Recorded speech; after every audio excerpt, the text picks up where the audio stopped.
আজকে আমি আবার বেগুন পাড়তেছি, 3 নম্বর বার বেগুন পাড়তেছি। দেখেন একটা বেগুন কেমন হয়েছে, কত বড় বড় হয়েছে দেখছেন। আজকে আরও কিছু বেগুন বড় হয়ে গেছে, আমার এক বন্ধুকে দিব এগুলা। এই দেখুন বেগুনগুলা কত বড় বড়, প্রত্যেকটা গাছে বড় বড় হয়ে গেছে। এই দেখুন আমার একটা নাগামরিচ গাছে দেখেন নাগামরিচ আইসা গেছে। এই দেখেন নাগামরিচ আসছে, দেখছেন কত সুন্দর নাগামরিচ গাছটা। এই দেখুন আরও আসছে, এদিকে আছে বেগুন আরও, এই যে পারতেছি। এই দেখেন বেগুনগুলা দেখছেন কত বড় বড়, আরও ভিতরে আছে।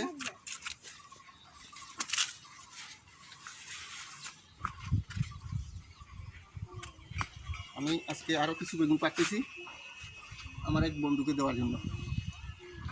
সকালে একজনকে দিছি, এখন আরও কিছু দিতেছি আমার বন্ধুর। সুন্দর সুন্দর বড় বড় বেগুন দেখছেন। আপনারা আমার মতো এভাবে লাগাবেন। আমার এই ভিডিওটা ভালো লাগলে লাইক, শেয়ার, কমেন্ট করে দেবেন। আসসালামু আলাইকুম।